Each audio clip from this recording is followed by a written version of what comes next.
Hello दोस्तों, स्वागत है आपका हमारे यूट्यूब चैनल एकल स्टडी सर्कल में। तो हम आपको करा रहे थे मराठा साम्राज्य के अंतर्गत आज हम क्वेश्चन वाइज लेकर आए, प्रैक्टिस के रूप में लेके आए हैं, क्योंकि हमारे पास समय कम है। पैट का सिलेबस कवर करा रहे हैं।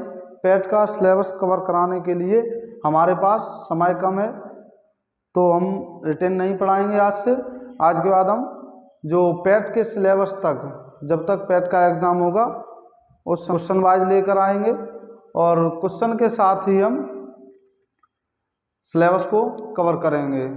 तो पहले क्वेश्चन को देखते हैं। निम्नलिखित में से किस पेशवा के ज़माने में पेशवा पद वंशानुगत हुआ था? पेशवा कौन हुआ करते थे? मराठा साम्राज्य में पेशवा का एक पद था। शिवाजी के शासनकाल में अष्टप्रधान, जो 8 लोग रहा करते थे उन्हें अष्टप्रधान कहते थे। उन्हीं में एक पेशवा का पद था। पेशवा को प्रधानमंत्री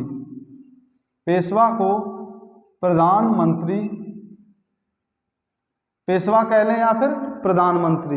अगर वह आपसे एग्जाम में क्वेश्चन ऐसे पूछता है कि अष्टप्रधानों में प्रधानमंत्री किसे कहा जाता था, तो पेशवाओं को। निम्नलिखित में से किस पेशवा के ज़माने में पेशवा पद वंशानुगत हुआ? तो बालाजी विश्वनाथ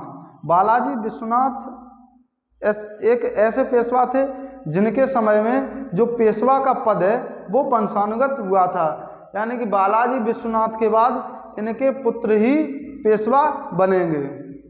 आगे ऑप्शन है बाजीराव प्रथम से क्वेश्चन बनता है कि पहली बार, यानी कि वह कौन सा प्रथम पेशवा था जिसने पहली बार दिल्ली पर आक्रमण किया? पहली बार दिल्ली पर आक्रमण किया। पहली बार वह कौन सा पेशवा था जिसने दिल्ली पर पहली बार आक्रमण किया था? तो बाजीराव प्रथम। बाजीराव, एक आपने नाम सुना होगा नाना साहब। तो नाना साहब किस पेशवा को कहा जाता है? तो बाजीराव को। और किस नाम से जानते हैं? तो नाना साहब के नाम से। बाजीराव द्वितीय अंग्रेजों के संरक्षण में पेशवा बनने वाला पहला व्यक्ति कौन था? तो बाजीराव द्वितीय। अंग्रेजों के संरक्षण में बनने वाला प्रथम पेशवा कौन था? तो बाजीराव द्वितीय। आप लोग इसे देखेंगे। उसके बाद चलते हैं हम अगले क्वेश्चन पर।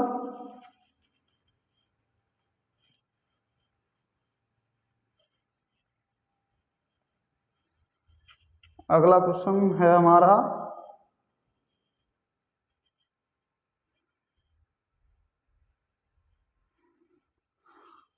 पुरंदर की संधि किस वर्ष हुई थी? तो पुरंदर की संधि किस वर्ष हुई थी? 1665 में। पुरंदर की संधि किस वर्ष हुई थी? 1665 में। किस किस के मध्य हुई थी?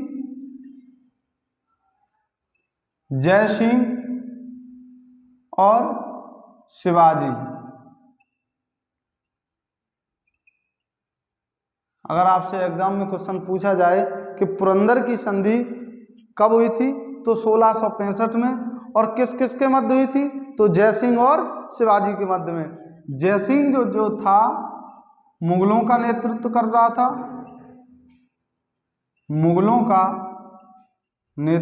रहा था।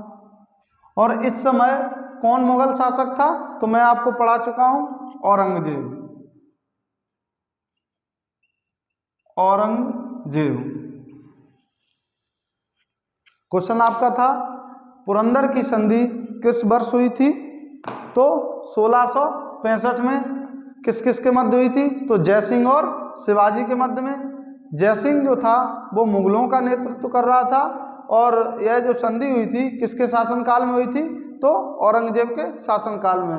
आप लोग स्क्रीनशॉट लेंगे।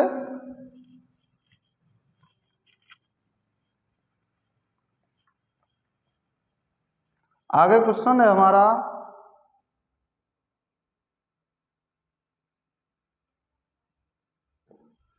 भारत में मराठा और ब्रिटिश के बीच संघर्ष को जाना जाता है। भारत में मराठा और ब्रिटिश के बीच जो युद्ध हुए थे या जो संघर्ष हुआ था उन्हें किस नाम से जाना जाता है? तो आंग्ल मराठा युद्ध। आंग्ल मीन्स अंग्रेजों को कहा जाता था, और मराठा तो मराठा ही थे, तो आंग्ल मराठा युद्ध। मराठा और ब्रिटिशों के बीच जो संघर्ष हुआ था उन्हें किस नाम से जाना जाता है? तो आंग्ल मराठा युद्ध। आगे चलते हैं।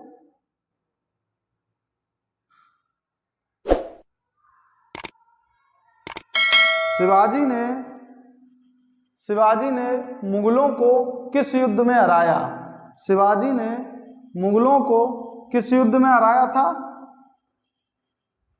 आप लोग अगर जानते हैं तो बताएं। शिवाजी ने मुगलों को किस युद्ध में हराया था? तो सलेहार के युद्ध में। अगर आपसे क्वेश्चन पूछा जाए कि शिवाजी ने मुगलों को किस युद्ध में हराया था, तो सलेहार के युद्ध में। आगे देखते हैं क्वेश्चन।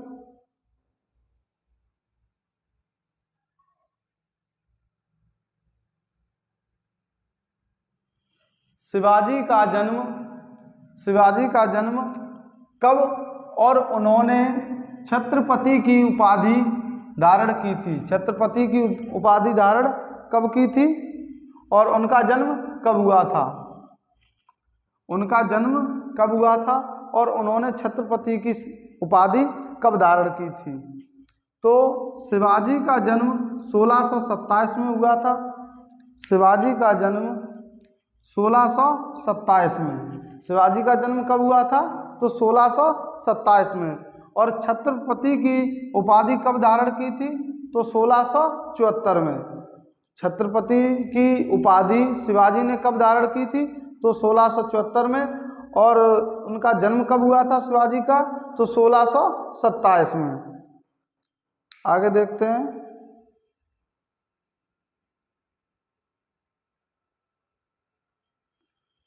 निम्नलिखित में से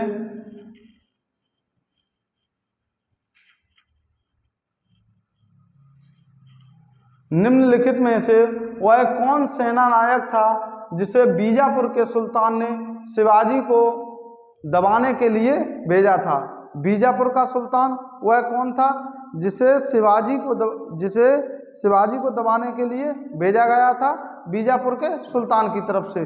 तो वह कौन था? वह कौन था जिसे बीजापुर के सुल्तान ने शिवाजी को दबाने के लिए भेजा था? अफजल खां। इस अफजल खां की मृत्यु शिवाजी ने की थी। अफजल खां को बीजापुर के सुल्तान ने शिवाजी को दबाने के लिए भेजा था, लेकिन शिवाजी ने इस अफजल खां की मृत्यु की थी। हत्या की थी किसने? तो शिवाजी ने। आगे देखते हैं।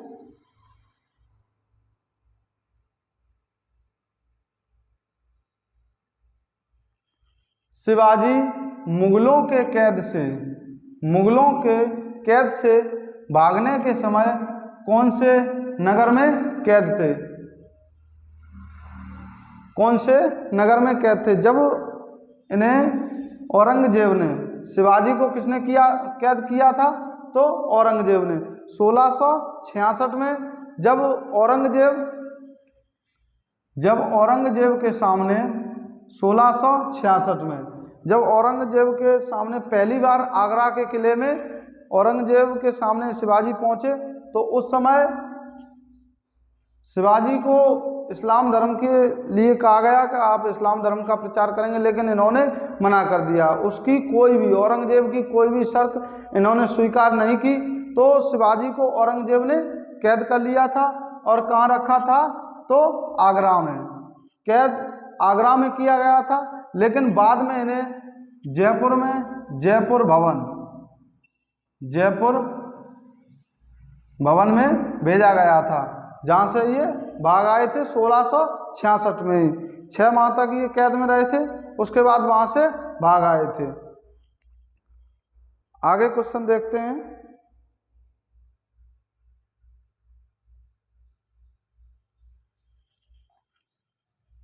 आगे हमारा क्वेश्चन है, शिवाजी की राजधानी कहाँ पड़ती है? शिवाजी की राजधानी कहाँ पड़ती है? तो शिवाजी ने अपनी राजधानी कहाँ बनाई थी?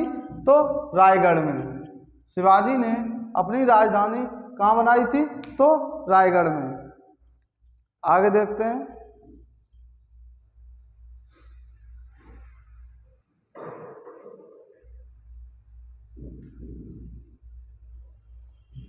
मराठों के उत्कर्ष का निम्न में से कौन सा कारण सही है? मराठों का जो उत्कर्ष हुआ वह कौन सा कारण है जिसके कारण मराठों का उत्कर्ष हुआ था? तो धार्मिक चेतना ये थी, भौगोलिक सुरक्षा ये भी थी, राजनीतिक जागृति, राजनीति में निपुण थे शिवाजी, उच्च नेतृत्व शक्ति, यानी कि जो भी शासक थे वो सब महान थे और अच्छे योग्य शासक थे। तो आपका आंसर क्या होगा? उपरोक्त सभी। ये सभी कारण जो मराठा साम्राज्य है उसके उत्कर्ष के ये सभी कारण हैं। धार्मिक चेतना, भौगोलिक सुरक्षा, राजनीतिक जागृति, उच्च नेतृत्व शक्ति, उपरोक्त सभी कारण हैं जिसके कारण मराठा साम्राज्य इतना उत्कर्ष हुआ या उत्कर्ष माना जाता है। ये सभी कारण हैं उसके। आगे देखते हैं।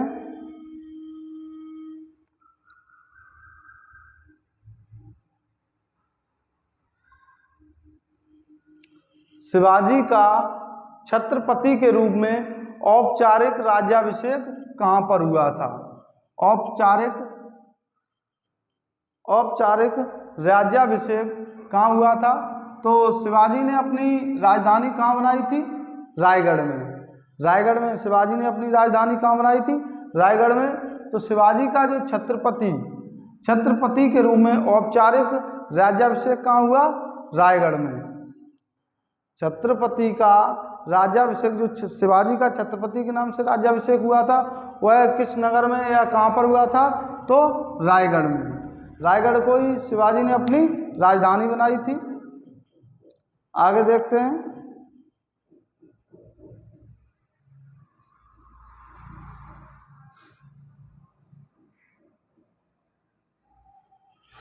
आगे क्वेश्चन है हमारा, शिवाजी के गुरु का क्या नाम था?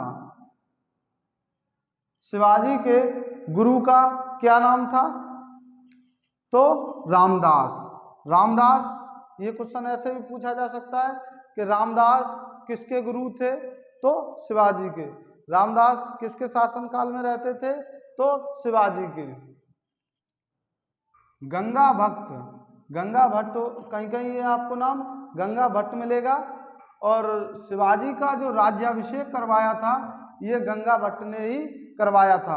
ये मूल रूप से कहाँ के निवासी थे? तो बनारस, वाराणसी भी कहते हैं, बनारस के निवासी थे। और उस समय कहाँ रहते थे? तो महाराष्ट्र में। शिवाजी का राज्याभिषेक किसने करवाया था? तो गंगा भट्ट ने। और शिवाजी के जो गुरु थे वो रामदास शिवाजी के गुरु थे।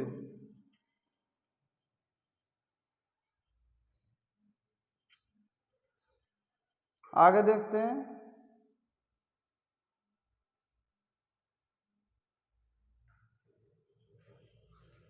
अष्टप्रधान नाम की मंत्र परिषद थी। गुप्त प्रशासन में, चोल प्रशासन में, विजयनगर प्रशासन में और मराठा प्रशासन में। किस प्रशासन में? अष्टप्रधान। अष्टप्रधान नाम की मंत्रिपरिषद थी। तो नवरत्नों से और अष्टप्रधानों से भी क्वेश्चन पूछा जाता है। तो विजयनगर साम्राज्य में कृष्णदेवराय थे, जिनके शासनकाल में अष्ट दिग्गज यानी कि 8 कवियों का समूह, 8 तेलुगु कवि अष्ट दिग्गज किसके शासनकाल में रहते थे? तो कृष्णदेवराय के, जो किससे संबंधित था? विजयनगर प्रशासन से। लेकिन अष्टप्रधान अगर पूछे कि अष्टप्रधान नाम की जो मंत्रिपरिषद थी वह किसके शासनकाल में थी? तो मराठा प्रशासन के शासन में, यानी मराठा शासन में अष्टप्रधान नामक मंत्रिपरिषद थी।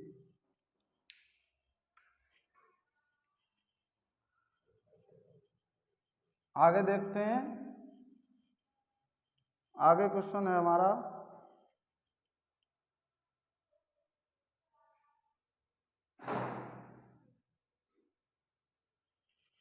शिवाजी के, अभी हमने आपको अष्टप्रधान के बारे में बताया, शिवाजी के अष्टप्रधान का जो सदस्य विदेश मामलों की देखरेख करता था वह था, यानी कि वह कौन सा अष्टप्रधान जो मंत्रिपरिषद थी उसमें कौन सा व्यक्ति था जो विदेश मामले देखता था, जो विदेश मंत्री था? तो पेशवा हम आपको बता चुके हैं, प्रधानमंत्री का पद था। पंडित राव जो पुरोहित था उसे पंडित राव, सचिव जो सेक्रेटरी आजकल कहते हैं सचिव था। सुमंत कौन था? तो सुमंत अष्टप्रधान मंत्रिपरिषद में सुमंत विदेश मंत्री यानी कि विदेश के मामलों को देखता था। अष्टप्रधान में विदेश के मामलों को कौन देखता था? तो सुमंत। आगे देखते हैं,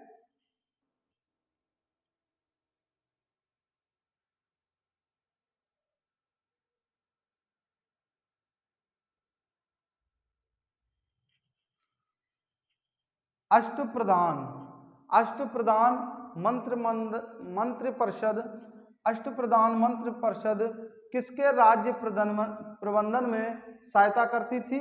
तो अभी ये क्वेश्चन हुआ है कि अष्टप्रधान मंत्रिपरिषद किसके शासनकाल में रहती थी? तो शिवाजी के शासनकाल में अष्टप्रधान मंत्रिपरिषद रहती थी। आगे देखते हैं,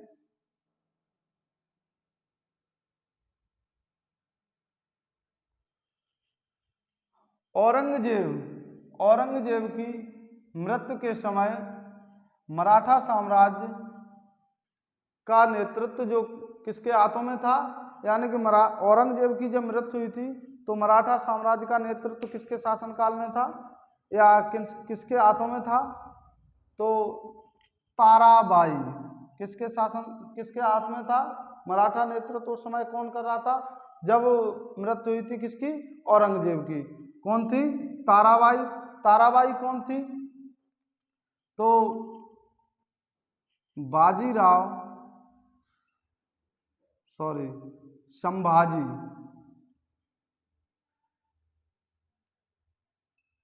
संभाजी की पत्नी थी। संभाजी की पत्नी कौन थी? ताराबाई। जो शिवाजी, इनका एक पुत्र था 7 वर्ष का। कितने वर्ष का? 7 वर्ष का, जिसका राज्याभिषेक करवाया था ताराबाई ने। शिवाजी द्वितीय का राज्याभिषेक करवाया था ताराबाई ने। और ताराबाई स्वयं, यानी कि ये छोटे थे शिवाजी द्वितीय, इसके कारण स्वयं संरक्षिका बनी थी ताराबाई। ताराबाई किसकी पत्नी थी? संभाजी की पत्नी थी। संभाजी को मुगल सेना ने इनकी हत्या की थी, पहले कैद में रखा और वहां इनकी हत्या कर दी थी। तो औरंगजेब के समय में जो मराठा साम्राज्य था उसका नेतृत्व करता कौन था? ताराबाई। मुख्य भूमिका इन्होंने ही निभाई थी, इसीलिए इन्हें जो नेतृत्व करता है इन्हीं को माना जाता है, ना कि शिवाजी द्वितीय को। आगे देखते हैं,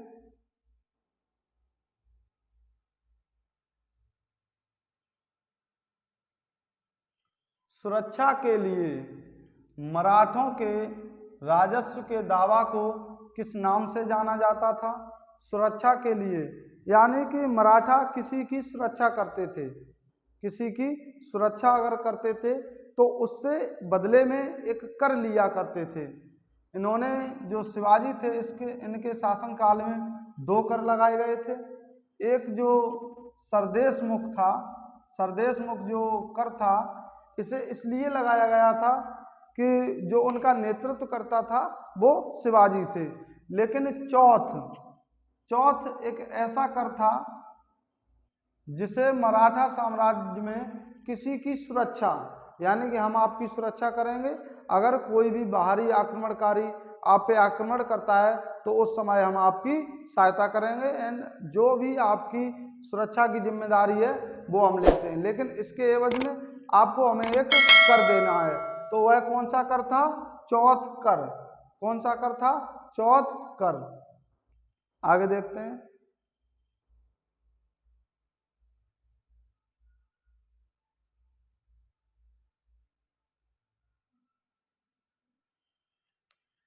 पानीपत के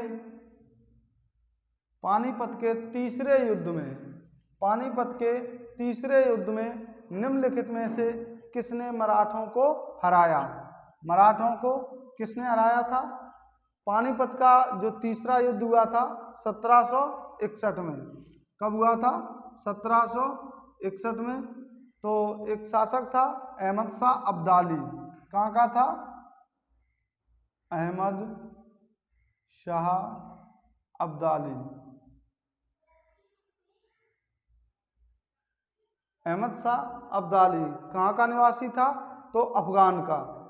तो अगर अफगानों ने, अहमद शाह अब्दाली अफगान का शासक था, तो मराठों को किसने हराया पानीपत के तृतीय युद्ध में? तो अफगानों ने। इसका आंसर क्या होगा? अफगानों ने।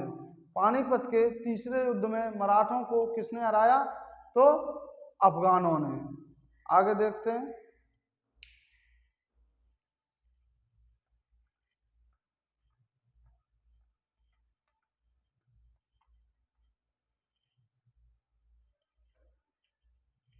पानीपत का तीसरा युद्ध कब लड़ा गया? अभी क्वेश्चन था, पानीपत का तीसरा युद्ध कब लड़ा गया?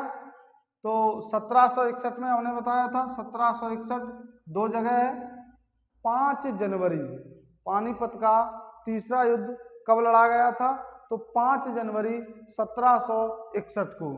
5 जनवरी 1761 को पानीपत का तीसरा युद्ध अफगानों की तरफ से, या अफगान शासक कौन था? अहमद शाह अब्दाली और मराठों के बीच हुआ था। कब हुआ था?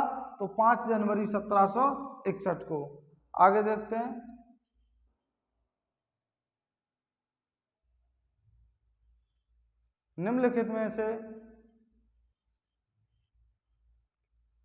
निम्नलिखित को सही कालक्रम अनुसार लिखें।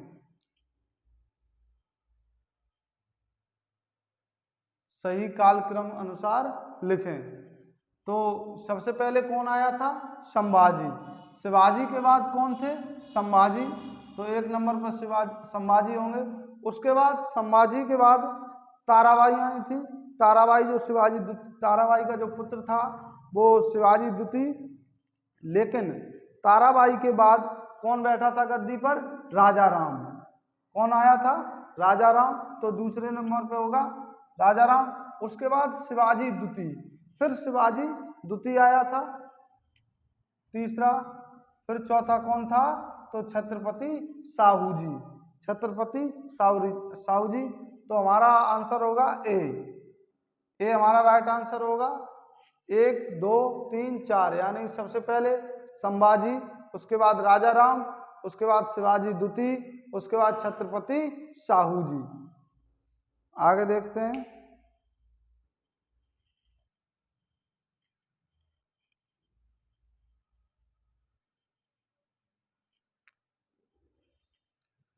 कौन से ब्रिटिश मराठा युद्ध के बाद बाजीराव का पुणे प्रदेश अंग्रेजी राज्य में विलय कर लिया गया?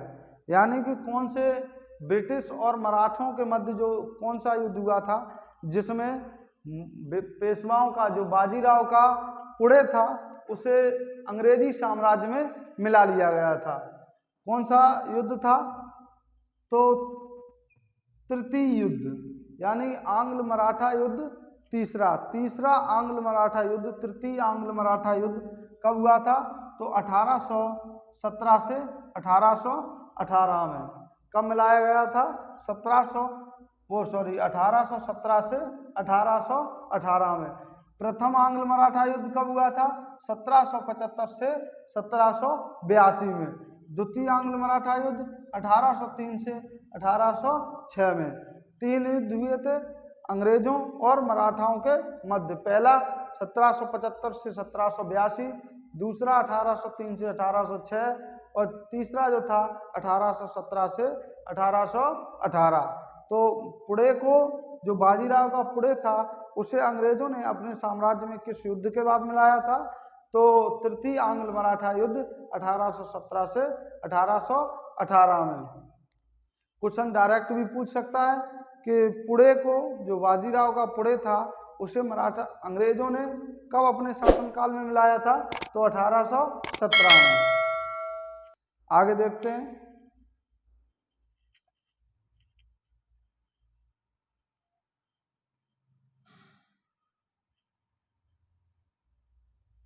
क्वेश्चन है हमारा, आगे क्वेश्चन है, पेशवाओं के काल में मराठा शक्ति का मुख्य केंद्र कौन था? मैंने आपको बताया कि पेशवा जो पद था अष्टप्रधान मंत्रिपरिषद में था, प्रधानमंत्री का पद था। बाद में पेशवाओं को ही मराठों का मुख्य शासक माना जाने लगा था। मुख्य शासक किसे माना जाने लगा था? मराठों को। यानी कि जो वास्तविक शक्ति थी, मराठों की वास्तविक शक्ति किसके पास थी? तो पेशवाओं के पास।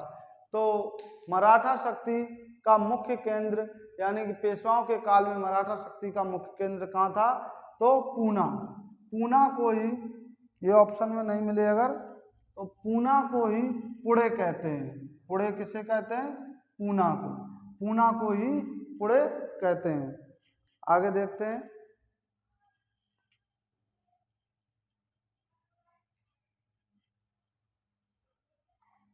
निम्नलिखित में से किस पेशवा के काल में पानीपत का तृतीय युद्ध हुआ था? अभी आपको पानीपत के बारे में बताया था। तो पानीपत का तीसरा युद्ध किसके शासनकाल में हुआ था? बालाजी बाजीराव।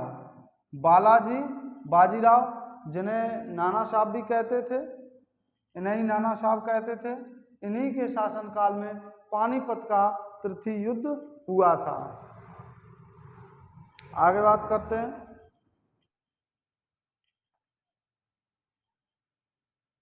अगला क्वेश्चन है हमारा, बाजीराव द्वितीय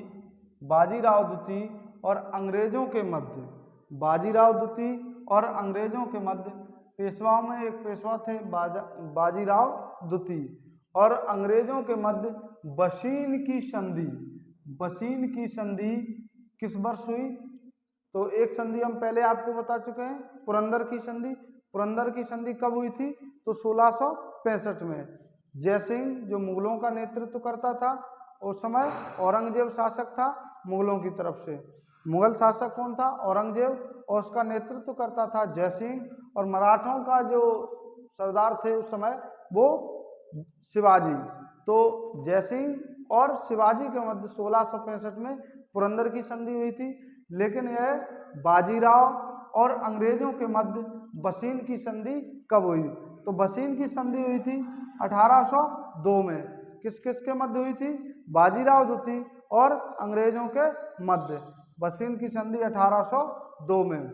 तो आज की क्लास यहीं तक रखते हैं। आगे क्लास कल देखेंगे और कल भी इसी रूप में हम क्लास करेंगे, क्योंकि समय हमारे पास कम है और इस तरह से महत्वपूर्ण जो क्वेश्चन है वो भी हो जाएंगे और हमारा चैप्टर भी कंप्लीट हो जाएगा। तो आप अगर हमारे चैनल पर नए हो, आपको हमारा कंटेंट पसंद आ रहा हो, तो हमारे चैनल को लाइक करें एंड सब्सक्राइब करें और ज़्यादा से ज़्यादा मित्रों को शेयर करें। फ्रेंड्स, जय हिंद।